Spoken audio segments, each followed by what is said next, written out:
Good afternoon and welcome to the Washington Report with Tea Party Patriots Action. I'm Bill Pasco, Tea Party Patriots man in Washington. Let's get to it. The House and Senate will both return Monday and stay in session through Thursday. Last week in the House came back on Tuesday. On Wednesday, the House took up and passed two bills under suspension of the rules. Then the House took up H-Res 780, the motion to discharge the Democrats' bill to extend the expired Obamacare advance premium tax credits. The measure passed by a vote of 221 to 205. 9 Republicans crossed party lines to vote for the measure.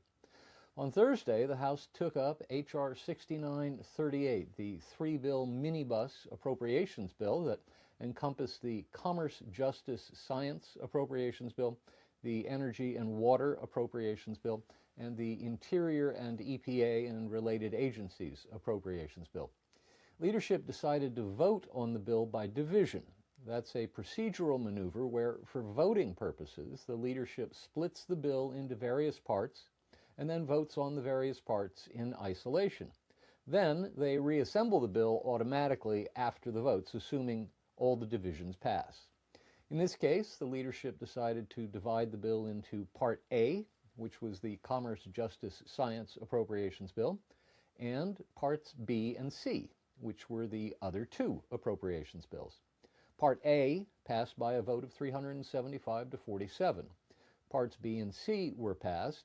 The language of the procedure actually says they were returned by a vote of 419 to 6. Then the House voted on the entire bill, all back together again, the three-bill minibus appropriations bill, and it passed by a vote of 397 to 28. Then the House took up two veto override measures and failed to override the president's veto. The first failed attempt was on H.R. 504, the Miccosukee Reserved Areas Amendments Act. The second veto override that failed was H.R. 131, the Finish the Arkansas Valley Conduit Act. As I said, both override attempts failed. Then the House took up and passed the rule governing floor consideration of H.R. 1834, the Break the Gridlock Act, which was the formal title given to Hakeem Jeffries' bill to extend the Obamacare advance premium tax credits for 3 years. That bill passed by a vote of 239 to 196, because 17 Republicans crossed party lines, and in doing so crossed the Speaker and the President to vote with the Democrats.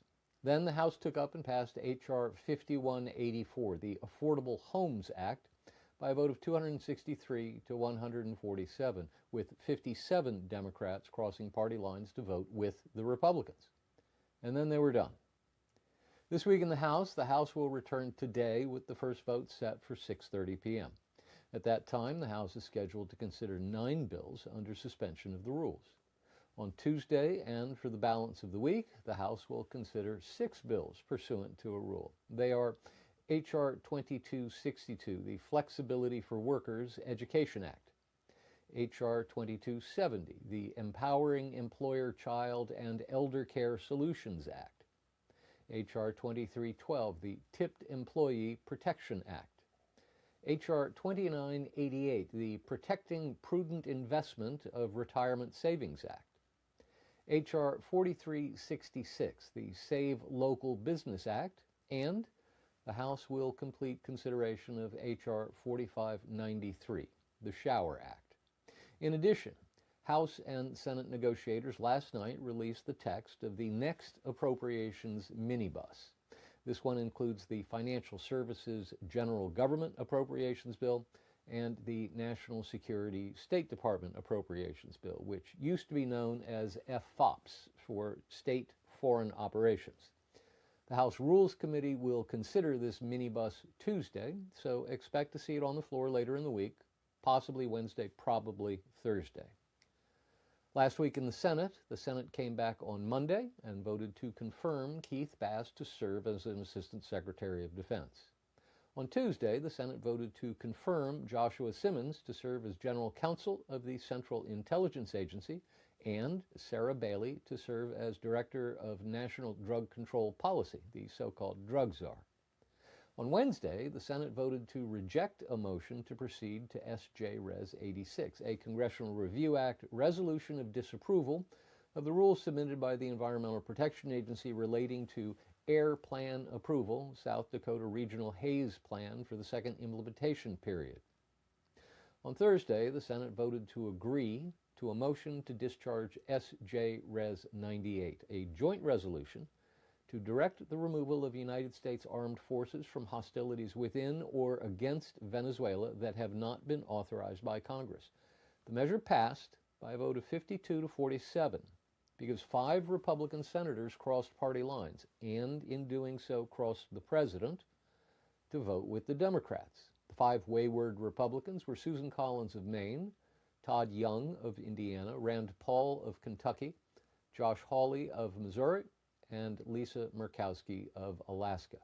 Needless to say, the 5 Republicans were excoriated by President Trump, who said they should never win another election, which is somewhat troubling because one of them, Susan Collins of Maine, is in cycle and is widely viewed as the only Republican who could hold on to that particular Senate seat in Maine. Then the Senate voted to confirm Alexander C. Van Hook to serve as U.S. District Judge for the Western District of Louisiana, and then they were done. This week in the Senate will return today with the first vote set for 5:30 p.m.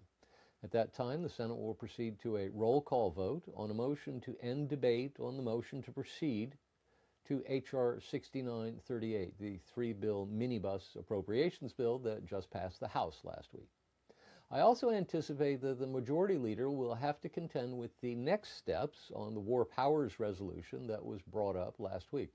There will be another procedural vote on the measure, and then Leader Thune will have to spend 10 hours of floor time on a debate, followed by a vote-a-rama with germaneness limitations on the amendments offered, and then there will be a vote on final passage. Now to the latest on government funding. If we assume the Senate passes the 3-bill minibus that just passed the House last week, Congress will have passed 6 of the 12 appropriations bills needed to fund the federal government. They are Military Construction Veterans Affairs, Agriculture FDA, Legislative Branch, Commerce Justice Science, Energy and Water Development, and Interior and EPA. That leaves 6 bills to be negotiated and passed. Each of these bills has passed the House, but has not yet passed the Senate. These bills include defense appropriations, labor HHS education appropriations, homeland security appropriations, national security and state, financial services and general government, transportation, HUD. Defense is always a massive bill, and appropriators like to consider it as a standalone. Last week, President Trump said he wanted to boost the defense budget to $1.5 trillion per year, which would represent a roughly 50% increase in funding in 1 year. It would also add about $6 trillion to the national debt over the next 10 years. President Trump said he would pay for it with the revenues generated by his reciprocal tariffs. CBO says that won't cover it. Stay tuned on the defense budget. As I mentioned earlier, negotiators released the text of the next minibus package, which includes the Financial Services General Government Bill and the National Security State Bill.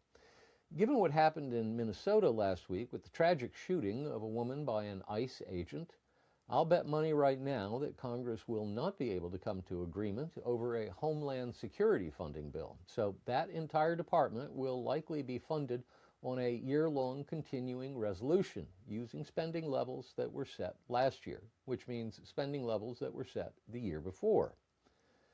That leaves transportation, housing, and urban development, and labor, health and human services, education, the latter of which is always a large and contentious package.